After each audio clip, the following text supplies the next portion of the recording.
All right, shalom, shalom, brothers and sisters. This is Brother Joseph. I want to come back to you with another lesson today. This time, speaking about sexual healing. All right, sexual healing. All right, so before I get into today's message, if you're new to the channel, go ahead and click that subscribe button, click that bell button for notifications so that you can be updated on these future lessons. Also, go ahead and put that thumbs up, all right, so that these videos can be able to reach more people on YouTube through the algorithm. All right, so I want to talk about sexual healing today, and I want to go ahead and give a fair warning before I get into today's message. Some of you may not, hear me speak or have heard me speak in the manner of which I am about to share this message. So I want to go ahead and throw a warning out there. If you do have underage children, I would definitely say around 18 and under to go ahead and put them into another room. All right, some of what I'm sharing today is going to be explicit. All right, so but I'm giving it to you straight from the scriptures. All right, so sexual healing, there is a healing that takes place when the intimate activity takes place between, and I'm speaking about married people on this as well. I know some people will listen to it and say, no, this happens between anyone that has sex, but according to the Bible, according to the scriptures that I live by, all right, this is supposed to be between a husband and a wife. All right, individuals are not experiencing sexual healing, and it's causing them to go outside of their marriage. Marriages are crumbling. I have heard it. I'm not just speculating. Individuals have called me. I've spoken to individuals on the phone, whether it's them reaching out to me or just having a conversation and it coming up with them. Individuals are struggling within their marriages today. All right? And sexual healing, individuals are not being healed through the sexual process. Now, some individuals, they will like to argue that the way that we have sex in this society, and I'm saying in this society because I'm over here in the Americas right now, but individuals say, but the way that we're having sex over in the Americas, that's not the way that the ancients did it in older times, in ancient culture. Our individuals would say that they came together for the purpose of procreation or creating children and multiplying, being fruitful and multiplying, all right? Some individuals, they debate against that, all right, because somebody say, well, I wasn't back there. I don't know how many times a week they was having sex, all right? But individuals, they go back and forth with that. But I want to go and share some scriptures with you today, because if you find yourself being in a marriage that is struggling, all right, you might just need a little boost, all right? Hopefully these scriptures can penetrate and hope that you can be able to go to a higher level in your marriage and that it can be saved, all right, because individuals, you have women that are holding out on men. All right, they're making them wait long periods of time. This is, like I just said, this is not nothing that I'm speculating. I have conversed with individuals on the phone. Individuals are not being intimate with their wives. All right, and the wives, for whatever reason, the men could be making the women hold out. All right, either side could be wrong if it's not done for reasons of which I'm about to share, a reason or two. So let's go ahead and start off with the book of Hebrews chapter 13. Most of you, mainly hear me speak on the wisdom topics. All right, so I'm about to start mixing it up, gaining wisdom for some other books as well. But Hebrews chapter 13 and verse 4, it said, marriage is honorable. That's what I'm talking to today. I'm not just talking about people that's just having sex. You just want to be out here doing whatever, sowing your wild oats. All right, marriage is honorable in all, and the bed is undefiled, but whoremongers and adulterers the Most High will judge. All right, so I'm talking to married individuals. Or if you aspire to become married, I'm talking to you if you want to get this understanding, all right? The bed is undefiled. Some people, they go back and forth about this as well. I was just talking to someone recently about this, about how some individuals will say that there are certain activities, even though you are married, that's not supposed to happen in the bedroom, all right? I'm going to leave that up to you. All right, feel free to drop those in the comment section if you do have any other suggestions or thoughts besides anything that I'm sharing here in this message, all right? So marriage is honorable. It's an honorable thing. A prudent wife is from the Most High.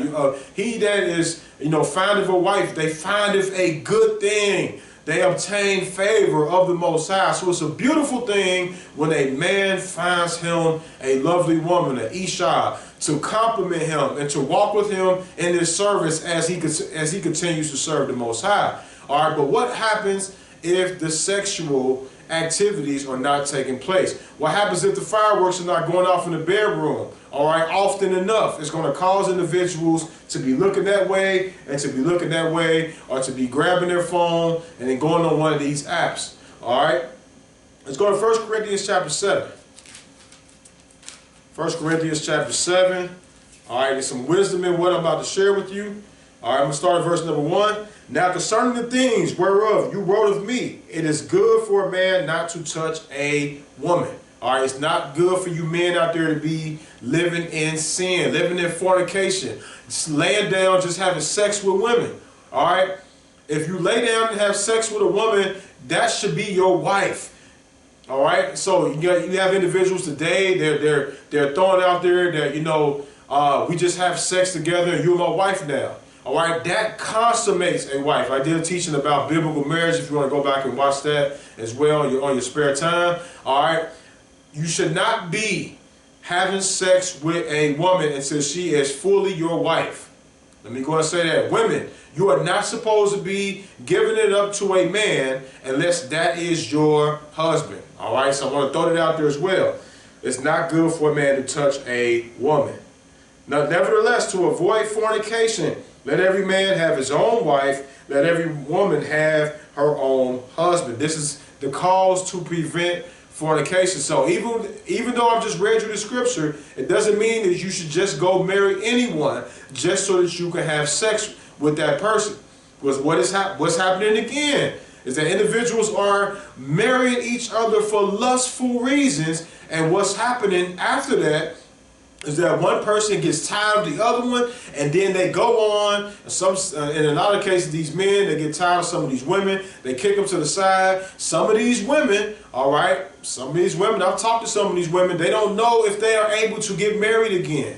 And sometimes it's a hard thing for me to be able to answer, because I'm like, man, I don't know the whole, situation of what you all were going through. If you were married, did y'all do a bootleg marriage? All right, was there any witnesses? You got to start asking all these different questions. All right, that's on another topic, another sidebar besides sexual healing. All right, but number 3, let the husband render unto his wife due benevolence, and likewise also the wife unto the husband. This is something that we also need to understand, that due benevolence can be different for different people. Different people have different understandings of what I'm about to share. But sometimes, it's a book out that I read. I know it was real popular, of course, in the Christian circles. That was a long time ago when I read it, but it was still some truth in this book right here, all right? And there was a book called The 5 Love Languages, all right? It's some real wisdom in there, but it talks about 5 key things that, individuals are lacking.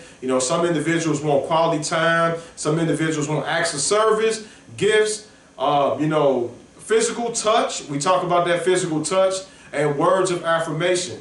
So sometimes you could be sitting in the room with someone, y'all watching the same TV, but y'all looking at 2 different TV screens.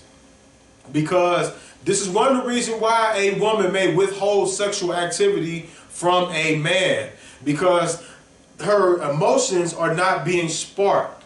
All right, especially if she feels like she's being treated like a slave, treated like someone that's just supposed to lay down and have children. All right, she's not motivated, she's not stimulated in her mind. And I've been able to witness this. It's a whole lot better when the mental stimulation has taken place than it is when there's no stimulation at all.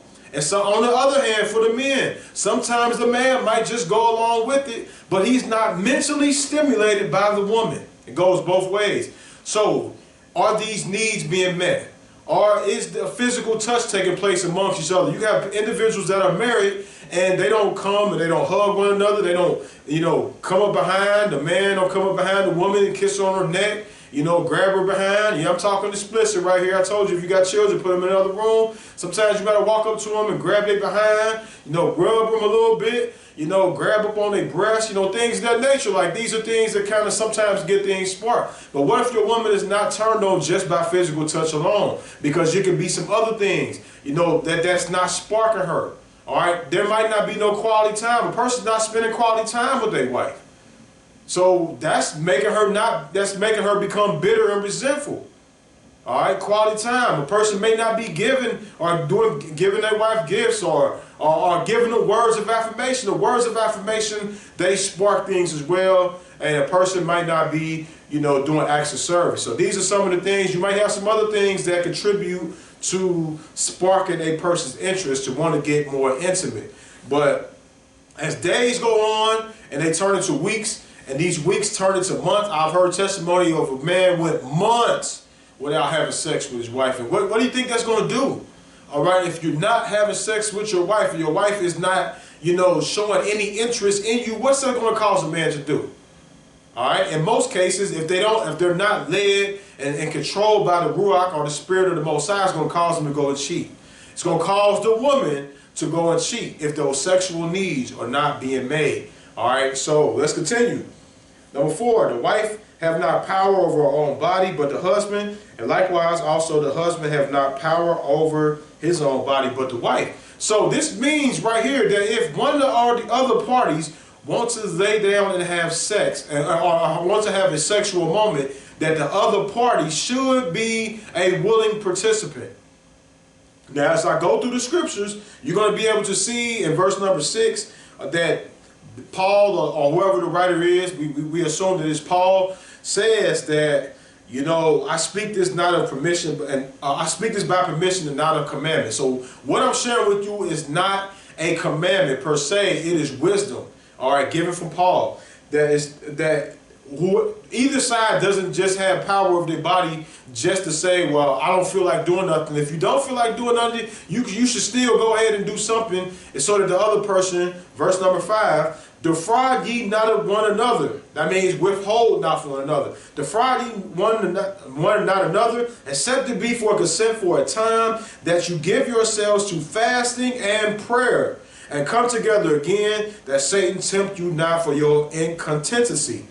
So these are the reasons that's in the scriptures that you're supposed to withhold sexual activity from your partner, is if you are praying and fasting, or you have an agreement between the two of you that you're going to separate yourselves from sexual activity for a while. I know now there is more and more people today that are talking about semen retention. All right, there are men out there that's practicing semen retention. All right, for those of you that's unmarried, you definitely should be practicing. You shouldn't be giving your seed to anyone besides your wife. But for you men that are married, all right, it said, and if the wife is okay with you practicing semen retention and you all have a mutual agreement, that's fine. But just to be holding out, and then, if it's come a point in time where she needs to, maybe get, a sexual moment in for you to get a release from herself, because that release, it causes what they like to say is endorphins.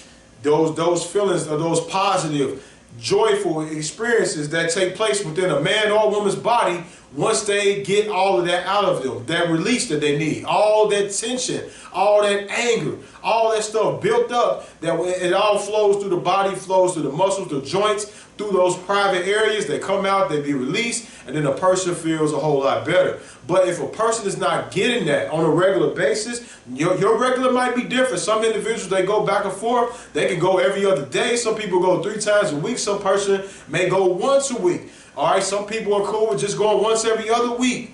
All right, whatever it is, whatever suits you, that's up to you. All right, but it said, defraud you one not another, except be for consent of a time. This is an agreement between both parties, that you give yourself to fasting and prayer, and come together again, that Satan tempt you. So this is what's happening among our brothers and sisters. They're being tempted by Satan because their spouse is holding off on them. All right, and I've heard situations to where the women is basically trying to keep what's in between her legs and use that as a tool, all right, to sometimes even manipulate the man. And sometimes the man on the other side can use what he has in between his legs to hold back from the woman. And now either way it goes, it can cause either party to get tempted in their flesh. And the temptation is easy as picking up your phone and just logging into Facebook, and you see all these people, individuals whom you've had encounters with in the past, and it's so easy to get out there and get way off deck within a couple hours, or to go out to a club or a nightclub or a bar. You would think that we're not supposed to go to these places anyway, but you'd be surprised among our people how many people are still in these dark places. All right, let's go to Proverbs chapter 5 for a minute. So the wisdom behind that is, and in verse number 6, I was going back to what I was saying, but I speak this by permission and not of commandment. All right? So we're not saying that this is a commandment from the Most High. This is some wisdom that it'd be good that we hearken to. All right, Proverbs chapter 5, and we're going to go to verse number 18. It said, let thy fountains be blessed, or Baruch, and rejoice with the wife of your youth. Number 19, let her be as the loving hind and pleasant roe. Let her breast satisfy thee at all times, and be thou ravished always with her love. All right? Rejoice with the wife of your youth. Put them hands on them breasts. Come up behind her, touch on them breasts every now and then. All right? Touch on them little nipple parts. Touch on her, get her going a little bit. All right? Rejoice with the wife of your youth. And that's why it's important that you choose a woman, not just for fleshly reasons. You are a man, you want a woman that look beautiful. You know, you women, you want a man that looks, you know, real nice. All right? But that's good. But make sure that this person fears the Most High first. All right? And that you're attracted by their inward and their outward appearance. And if you do have that perfect blend or that combination right there, your marriage is not all because of you married her because she got a fat behind, or she got some real big lips, or you married him because he was nice and muscular. All right, once all that is done and you don't have nothing else to keep you, once the moment that you all get into an argument or disagreement, somebody's going to go out and start cheating. Rejoice with the wife of your youth. Let her be as the pleasant hind and the pleasant roe. Let her breast satisfy thee at all times. All right. I don't have to get too explicit. You can do something else with those breasts as well. All right. Play with them. I'm talking to an adult audience. All right. If you're a child, all right, this ain't for you. All right. Married people out there. All right. Play with her breasts. I'm talking about a man and a woman. All right. Be thou ravished always with her love. All right. So it talks about this. Be excited and joyful. That's one of the things that can happen, you know, for you. Those of you that like physical touch, sometimes women want to be touched in the right spots. There's certain spots on a woman that activate certain emotions, all right, and it can cause you to get that healing that you need, that sexual healing, that feeling, all right, within minutes, all right. So let's continue. So Solomon chapter 4, Song of Solomon, all right, Song of Solomon got some explicit poetry in here. Let me say that. All right, we'll call it poetry. Song of Solomon, chapter 4. Let me go there. All right, he talks about Song of Solomon, chapter 4 and verse number 9. I'm going to go to verse number 8. It said, come to me from Lebanon, my spouse, with me from Lebanon. Look from the top of Amana, from the top of Shinir and Hermon, from the lion's den, from the mountains of the lepers. Thou hast ravished my heart, my sister, my spouse. Thou hast ravished my heart with one of thick eyes, one with chain of thy neck. How fair is thy love, my sister, my spouse? How much better is it, thy love, than wine, and the smell of thy ointments than all spices? Sometimes you got to game up your spouse, all right? Sometimes you got to throw a little game to them to get them going. So he's talking about how much better is her love. It's better than wine. And you know, for men that drink a little wine, you know the finest, you know the feeling that wine gives you inside of your heart, how cheerful and how, you know, good it makes you feel, right? It's better than wine, and the smell of thy ointments than all spices. Sometimes you got to tell your wife or your spouse or your husband that their cologne or their perfume or whatever oils they have on, it gives a good smell unto them. All right. Thy lips, O my spouse, drop as the honeycomb. Honey and milk are under thy tongue, and the smell of thy garments is like the smell of Lebanon, complimenting them on their lips. All right. That might incline them to do more with their lips. And garden enclosed is my sister, my spouse, a spring shut up, a fountain sealed. Thy plants are an orchard of pomegranates with pleasant fruits, camphire and spikenard, and simber and camphor and cinnamon, with all trees of frankincense, myrrh and aloes and chief spices, a fountain of gardens, a well of living waters, a stream from Lebanon. He said it's a fountain of gardens, a well of living water. Says that she got some wet stuff. All right, that's for the adults out there. Number 16, awake, O north wind, and come, thou, blow upon my garden, that the spices thereof may flow out.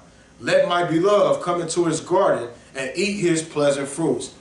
Come and blow on my garden, and that the spices thereof may flow out. I'll leave that up unto you adults to figure out what that's talking about. Let my beloved come into his garden and eat his pleasant fruits. So, whatever you individual can say, you speak in derogatory tone. I'm still in the book right here.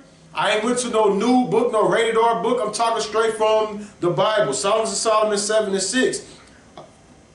How fair and pleasant art thou, O love, for delights. This is the stature that is like unto the palm tree, and thy breast like a cluster of grapes. What you gonna do in those cluster of grapes? What we do on grapes, we put grapes in our mouth, and what we do, we suck on them a little bit, right? He said, thy breast is like a cluster of grapes. You might have to tell your wife that every now and then, get her hyped up a little bit. All right? Song of Solomon chapter 2, verse 3. It says, the apple tree among the trees of the woods, so is my beloved among the sons. I sat down under his shadow with great delight. She was glad to do this, and his fruit was sweet to my taste. All right, that's another one I'll let you married people figure out. All right, what is this talking about? It's up for you. It's up to your, persuasion. Individuals go back and forth about, is the bedroom defiled? Number 13 and 4, Hebrews 13 and 4. What does that talk about? Can you do this in the bed? Can you do that in the bed? I'm just going to say, pray to the Most High, all right, that he give you the proper understanding. But more importantly, I'm praying that the marriages out there, that they continue to go forward. There are so many people out there, so many marriages that are struggling today because some type of need is not being met. You could be the person that's making all the money but not spending time with your wife. Or you could be a woman that's making money, more money than your husband, but you're not doing other duties that will make him want to protect more and provide more on his half.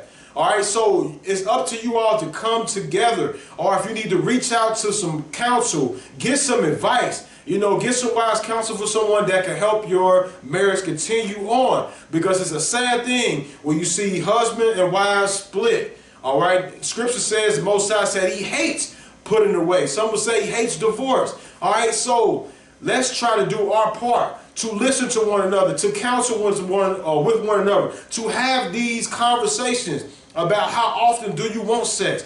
Why are you withholding sexual activity from me? Have these conversations, all right, so that you can get to the bottom of this. Individuals' needs are not being met. It's an emotional thing. When I was younger, I thought it was just about, okay, you touch somebody. Of course, those of us that have had sex before we were married, all right, you have sex, you might spit game, or both parties might be into it. Sometimes I was intoxicated back before I came to the Most High, and things just happen.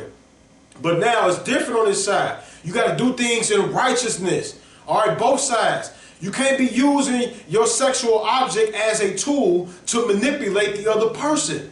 That's why I said defraud you one another, unless you all consent for a time. But the main thing, it needs to be for prayer and fasting. If somebody's trying to pray and get close to the Most High and fast, you shouldn't be having a lot of sexual activities, if any at all, at that point, because individuals are trying to hear from the Most High. And that's an intimate time between the Father and that person, and not that person trying to have sexual relations. All right, so I pray that you go back over your marriages. Sit down with a piece of paper and say, what got me to this point? What got us to this point? And you and your spouse can have conversations. All right, because the healing, it brings forth joy and gladness. I'm telling you, so many times when individuals have been mad at their spouses, didn't want to sit in the same room with them, but somehow or another they came together and had sex, and they felt like they was in a place of utopia, euphoria, whatever you want to call it. They felt like things were back to a good space again. And that's what happens when healing takes place. All right, so from a moment of sexual healing, it can cause other wounds to be helped and fixed and looked over. All right, so I pray that this message right here can reach the homes of someone out there. I pray that the marriages continue to go forward. They saying that the divorce rate is like 50% today. They try to say that if you get married, it's a 50% chance you ain't gonna make it. All right, let's increase the odds, especially if those of you that believe in the scriptures. You are held to a higher accountability. All right, you're held to a higher accountability, and it's up to you to follow the wisdom within the pages of the book and not your flesh, not to be led by that thing within your pants. All right, so I pray that the Most High could do some phenomenal things. If you're not married, you just wanted to watch this video anyway, make sure that you are seeking Yah for your spouse. Make sure that you're not led astray by your burning desires in your flesh, and that you're seeking someone that's not like-minded, someone whose affections is on your Heavenly Father. And then you seek first the kingdom, His kingdom first, and let Him add to you that husband. Let Him add to you that generous, that virtuous woman. A silent and a loving woman is a gift from Yah. All right? But are you going to wait around for that gift? So next time.